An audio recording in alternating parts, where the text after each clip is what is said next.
Ya, baik Bapak Ibu yang sudah hadir, kita mulai saja. Bismillahirrahmanirrahim. Assalamualaikum warahmatullahi wabarakatuh. Waalaikumsalam. Ya, alhamdulillah pada malam ini kita bisa bertemu lagi secara online dalam membahas sistem yang akan digunakan di sekolah kita. Eh, ini sudah saya tampilkan, sudah ada gambarnya Bapak Ibu ya, tampilan aplikasinya sudah kelihatan belum? Alhorik sistem, smart sistemnya sudah ya Pak? Sudah Pak. Oh sudah, Udah saya, Pak, sudah baik Pak, sudah. ya. Eh, Sekarang kita coba untuk login dengan menggunakan nomor induk pegawai atau ID Bapak Ibu dan password yang Bapak Ibu miliki. Kemudian Bapak Ibu klik login. Oke.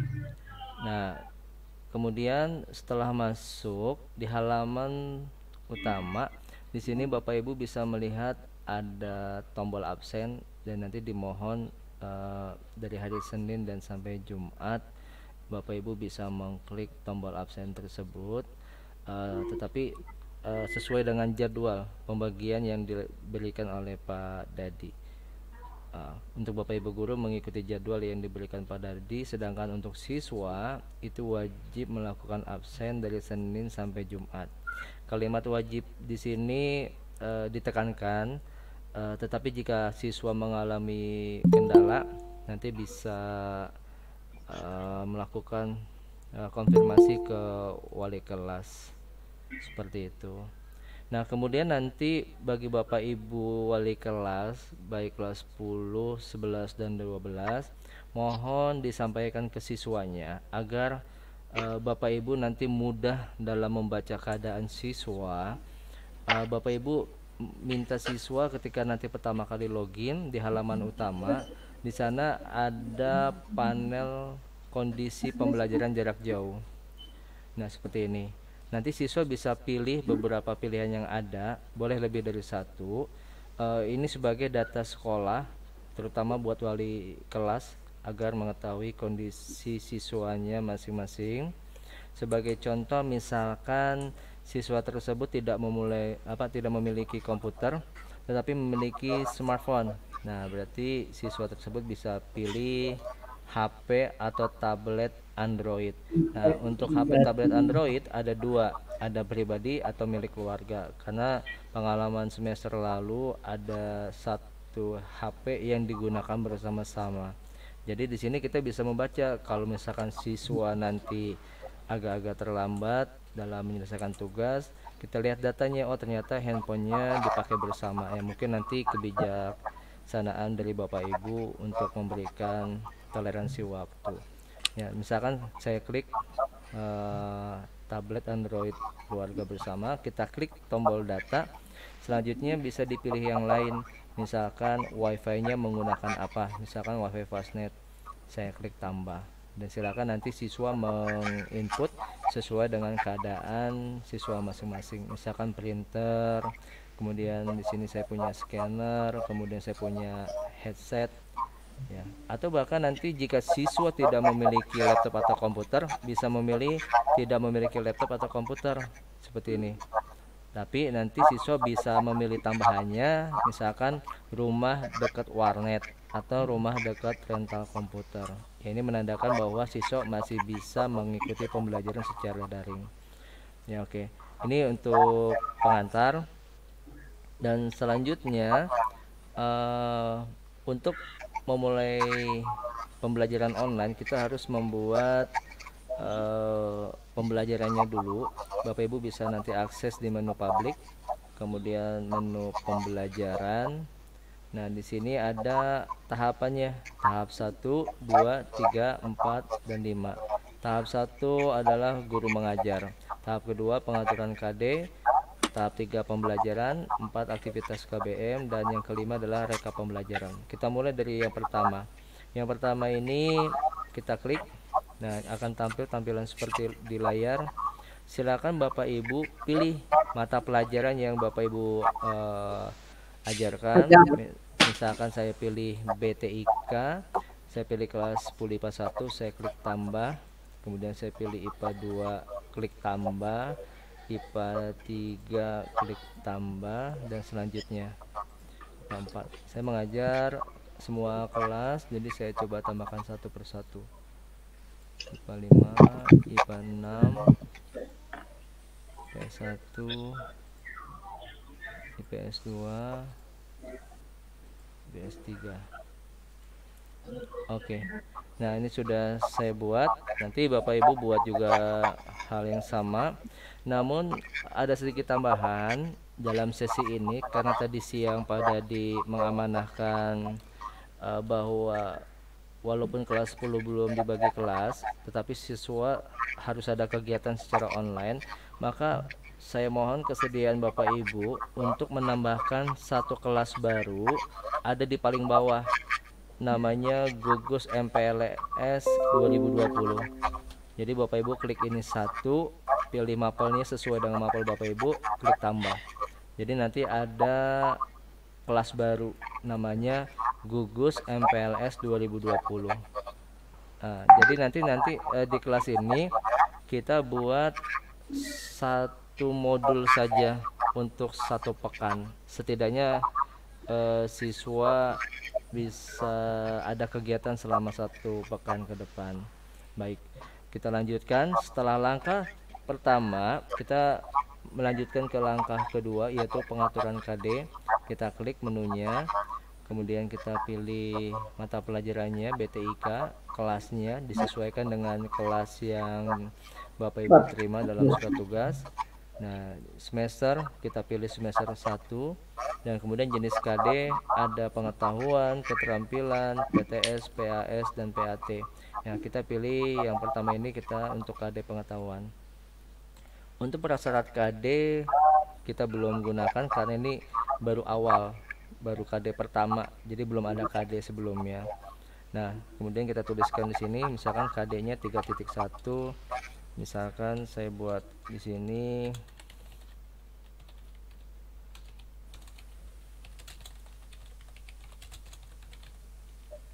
ya, saya kepas. Untuk isi KD ya, Bapak Ibu bisa tinggal copy paste aja, copy paste dari silabus Bapak Ibu masing-masing. Sedangkan yang KD, Bapak Ibu harus merangkum ya, harus merangkum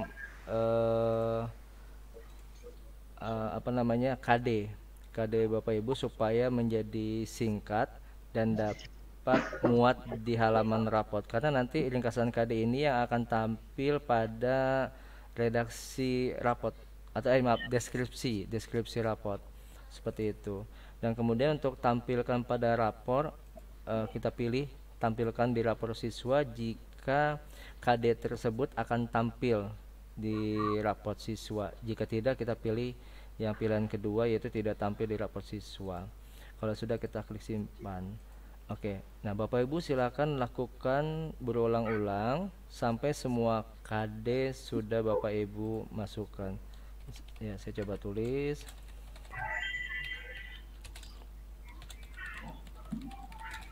Ya, seperti ini. Oke, saya klik, kemudian saya tambah lagi 3.3 ya.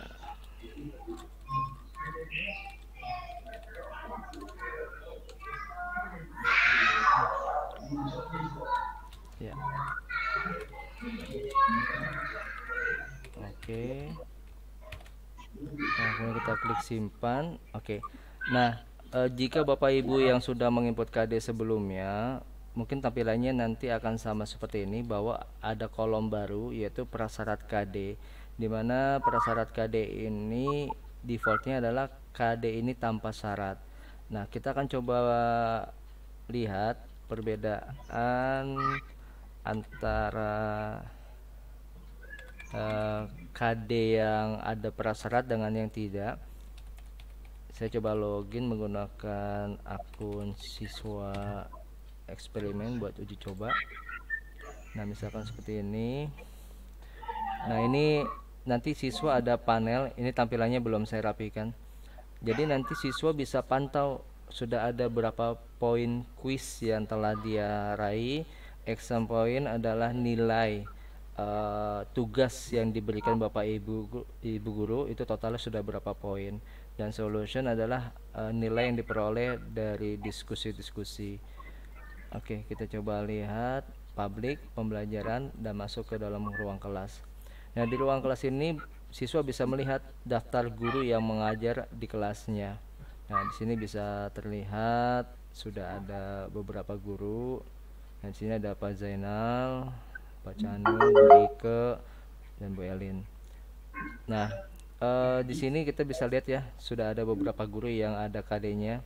Nah, bisa dilihat bahwa Bu Lela sudah menginput KD, baik KD pengetahuan dan keterampilan. Dan ini akan tampil semua karena Bu Lela belum melakukan setting prasyarat KD.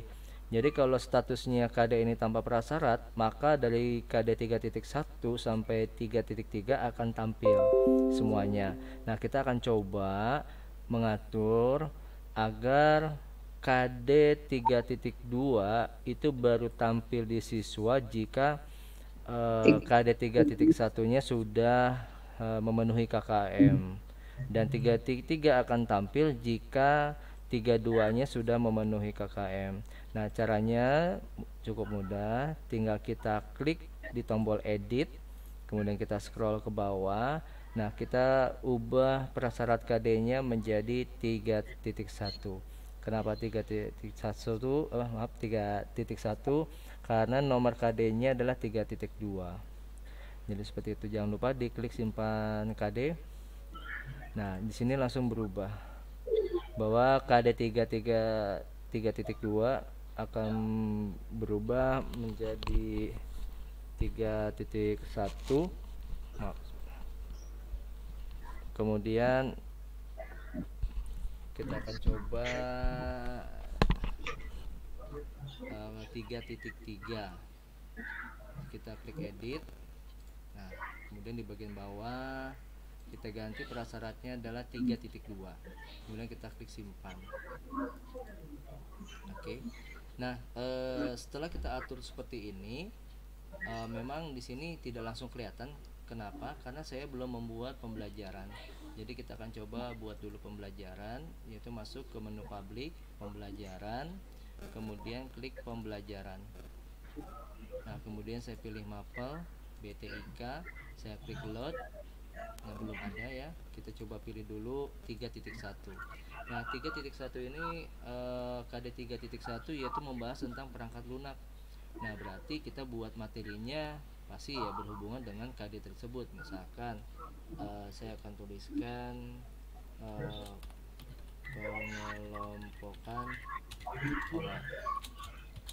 pengelompokan perangkat lunak ya, seperti ini. Nah, saya simpan. Nah, berarti kita sudah punya di sini sebuah materi, yaitu pengelompokan perangkat lunak yang merupakan bagian dari KD 3.1.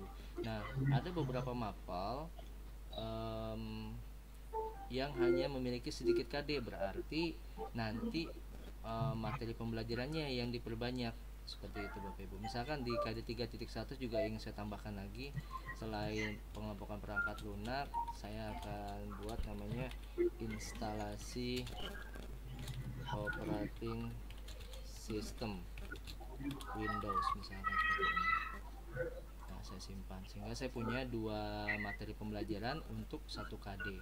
Nah, untuk KD selanjutnya saya coba buat 3.2 dengan judulnya perangkat keras. Berarti saya buat judulnya adalah merakit misalkan komputer. Nah, misalkan seperti itu. Saya simpan, kemudian saya ubah lagi 3.3 mengenai pemrograman komputer. Judulnya adalah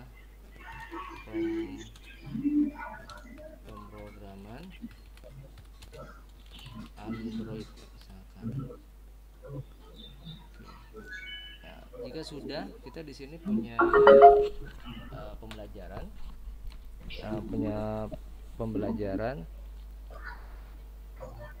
punya pembelajaran sebanyak 4 ya, sebanyak 4. Nah, nanti kita akan coba lihat dari sisi siswa, kita coba refresh di sini. Nah, di sini sudah tampil 2. Kenapa 2? Karena tadi kita sudah buat atau kita setting bahwa 3.2 dan 3.3 itu akan tampil jika KD 3.1-nya sudah memenuhi KKM. Jadi seperti itu. Jadi akan tampil seperti ini Bapak Ibu. Nah, selanjutnya jika sudah membuat pengaturan pembelajaran, langkah selanjutnya adalah kita masuk ke menu pembelajaran. Sekarang kita buat aktivitas KBM. Nah, di aktivitas KBM ini Bapak Ibu bisa pilih materi pembelajaran yang akan dibuat aktivitasnya. Misalkan seperti ini. Pada materi pengelompokan perangkat lunak, saya akan menggunakan video dari YouTube. Nah, sehingga saya coba cari materi tentang perangkat lunak yang sudah dibuat oleh orang lain. Ya, misalkan YouTube. Misalkan cara pengelompokannya. Pengelompokan software komputer. Bisa seperti itu. Nah, pengertian dan pengelompokan software. Nah, ini sudah ada di internet. Saya coba klik, saya buka. Nah, kemudian nanti Bapak Ibu tinggal klik di sini, select all, kemudian pilih copy. Nah, nanti Bapak Ibu tinggal pastekan di sini. Nah, kita paste di sini.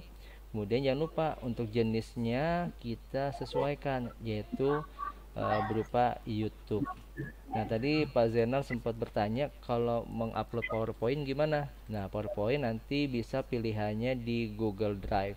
Jadi nanti Pak Zainal bisa upload PowerPoint-nya ke Google Drive, dan link filenya bisa Pak Zainal pastekan di sini di kotak yang kedua, di bagian kedua. Ini URL link. Nah, di bagian keterangan Bapak Ibu bisa isi dengan instruksi kepada siswa, misalkan pelajari video tersebut dan misalkan buatlah rangkuman atau kesimpulan, misalkan kesimpulan dalam format Microsoft Word misalkan. Jadi nanti siswa membuat rangkuman dalam Microsoft Word atau kesimpulan dalam Microsoft Word. Kemudian kasih lagi perintah dan upload file tersebut melalui Smart System. Nah, nanti ada di bagian siswa itu untuk menu uploadnya. Nah, kalau sudah lengkap seperti ini, kita klik tombol tambah. Berarti kita sudah punya satu materi dalam pembelajaran pengelompokan perangkat lunak. Nah, ini boleh lebih dari satu. Misalkan pertama saya gunakan YouTube, yang kedua misalkan saya gunakan blog, misalkan saya gunakan google.com pengelompokan software. Nah, misalkan di sini. Nah, ini udah ada nih orang yang membuat ya, misalkan contoh. Tapi kalau bisa sih Bapak Ibu sendiri yang membuat blognya. Ini hanya contoh saja.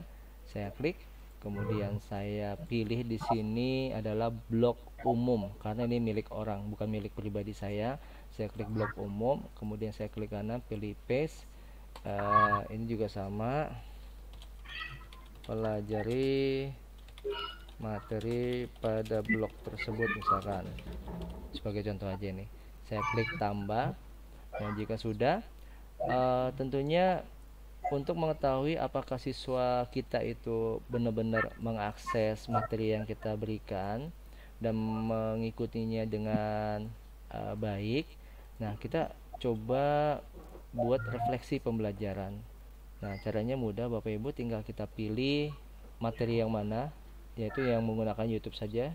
Saya gunakan di sini dan kita buat pertanyaan. Nah, yang terkait dengan isi video tersebut, karena isi video tersebut ada tentang perangkat lunak, kita bisa tuliskan misalkan berikut adalah sistem operasi yang misalkan gratis misalkan.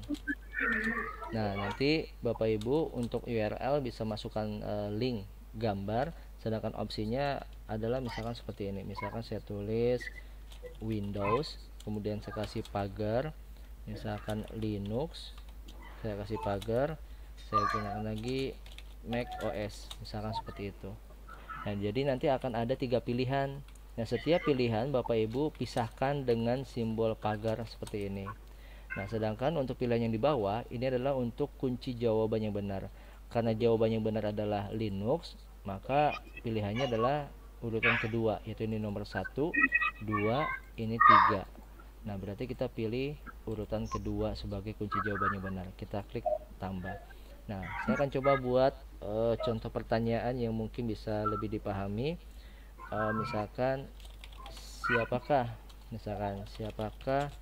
nama Wakasek kurikulum misalkan. Nah, nanti di pilihannya saya tulis pertama Pak Wawan. Nah, terus kemudian pagar, misalkan Pak Zainal, misalkan pagar Pak Dadi, Pagar. Ya, kemudian Pak Ruhman. Nah, jadi intinya kuncinya Bapak Ibu gunakan pagar, simbol pagar sebagai pemisah pilihan seperti ini. Nah, jawabannya adalah ini urutan nomor 1, 2, 3, 4. Berarti jawaban yang tepat adalah urutan ke-3. Kita pilih nomor 3, kita klik tambah. Nah, nanti tampilannya di siswa adalah seperti ini Bapak Ibu. Nah, kita buka di profil saya, itu masuk pengelompokan perangkat lunak. Nah, seperti ini tampilannya tadi ya. Siapakah nama Wakasek kurikulum? Pak Wawan, Pak Zainal, Pak Dadi, Pak Ruhman. Jadi bentuknya adalah seperti pilihan ganda, tapi tidak ada ABCDE nya. Siswa bisa memilih dengan cara diklik, misalkan saya jawab dengan benar Pak Dadi. Nah, dapat langsung hilang pertanyaannya dan langsung terkirim ke database. Berikut ini ada sistem operasi yang gratis. Ini saya jawab yang salah, misalkan Windows. Nah, ini langsung. Oke. Nah, sampai sini Bapak Ibu, aktivitas kita sebenarnya sudah selesai untuk membuat materi pembelajaran, sehingga nanti siswa beraktivitas di sini. Nah, ini tampilan siswa. Nah, ketika siswa membuka pembelajaran kita, di sini langsung kelihatan ada materi tentang blog. Nah, ketika dia klik di sini, nah langsung kebuka blognya. Nah, seperti itu. Atau ketika dia buka YouTube, nah di sini kan ada perintahnya pelajari video tersebut, buatlah bla bla bla bla, misalkan diklik. Nah, itu juga langsung kebuka halaman videonya. Nah, kemudian karena tadi di sini ada perintah dalam format Microsoft Word dan upload file tersebut melalui Smart System, maka di bawah sini ada tombolnya. Tinggal siswa klik choose file, pilih filenya, misalkan kita kirim apa ya, misalkan inilah website umum nih. Nah, kemudian kita klik upload tugas atau materi. Ya, sebentar, ini nggak mau kali ya. Sebentar, saya coba pilih yang lain. Apa ya? Yang kecil-kecil aja deh, sertifikat saya. Sertifikat. Oh, tak. Terus. Oke, nah ini dia. Oke. Nah, ini nanti bisa terlihat Bapak Ibu. Ini sebenarnya tugas kita udah selesai di sini. Yang penting Bapak Ibu sudah memasukkan URL link, kemudian memasukkan quiz untuk URL link tersebut. Nanti Bapak Ibu bisa pantau di bagian pembelajaran, kemudian rekap pembelajaran. Nah, di sini nanti kita bisa lihat. Nah, tetapi sebelumnya kita minta ke siswa agar mengklik tombol merah ini. Anda belum mengikuti pembelajaran ini, klik di sini untuk mengikuti. Nah, seperti itu. Nah, kita coba keluar lagi dari tampilan siswa. Kita coba materi yang satunya lagi. Nah, kita klik ikuti juga. Sehingga ketika kita klik generate recap, nah Bapak Ibu bisa melihat ada laporan apa yang sudah kita masukkan. Pertama, kelasnya kelas berapa, semester, jenis KD-nya apa, nomor KD, perangkat lunak, isi KD-nya, terus ringkasan KD dan selanjutnya. Dan di sini ada YouTube, materinya apa, linknya apa, dan di sini ada statistik dari jawaban kuis siswa.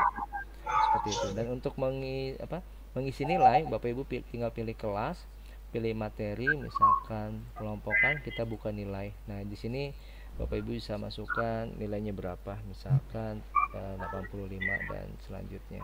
Dan nilai sikapnya juga bisa Bapak Ibu klik. Dan nanti di bagian sertifikat, di bagian file, Bapak Ibu bisa klik untuk melihat tugas siswanya seperti itu. Oke. Ya mungkin itu saja Bapak Ibu mengenai langkah-langkah membuat pembelajaran. Cuma di pertemuan kali ini saya lengkapi dengan tadi bahwa kita juga harus membuat untuk kelas ini, kelas yang gugus MPLS, jadi agar siswa kelas 10 yang baru itu bisa mengikuti pembelajaran. Nah, sekarang saya coba ini logout sebagai siswa kelas 10. Saya beralih ke ya, ini saya ada siswa. Wah, ini udah ngejawab siswanya nih waktu MPLS, udah ada poinnya. Nah, di sini sudah ada muncul BITIK. Nanti tinggal saya setting sedikit lagi. Mungkin itu saja Bapak Ibu untuk materi video hari ini. Silakan jika ada Bapak Ibu yang ingin bertanya, saya persilahkan. Mungkin untuk Bu Dewa, Bu Yani kayaknya udah ini ya, Bu Isti ya, udah hatam ya, udah lancar ya Bu. Tadi malah kalau nggak salah Bu Isti udah nyoba, cuma belum ada siswanya Bu ya. Iya Pak, itu benar ya Pak ya. Kenapa Bu? Itu udah bener ya, cuman memang belum diakses sama siswa itu aja ya Pak. Belum Bu.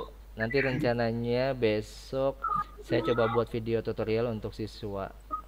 Oh iya. Paling nanti saya coba apa ya, culik beberapa perwakilan kelas supaya bisa ikut meeting online dengan saya, biar nanti mereka kalau ada pertanyaan bisa langsung ditanyakan. Nanti sambil saya rekam juga. Cuma saya agak bingung aja nih, ketika direkam suara saya kedengeran di headset juga, jadi agak bikin apa, bingung. Ya makanya saya bilang aduh, setting aja belum ini. Oke. Mungkin itu saja materi dari saya. Terima kasih Bapak Ibu atas partisipasinya. Insya Allah nanti video yang saya buat hari ini akan saya coba saya upload ke YouTube. Nanti linknya akan saya share di grup BTIK. Ya, terima kasih. Ya, assalamualaikum warahmatullahi wabarakatuh. Waalaikumsalam warahmatullahi wabarakatuh. Makasih Pak Hori. Sama-sama. Terima kasih Pak Hori. Ya, terima kasih. Makasih Pak. Ya, sama-sama Ibu.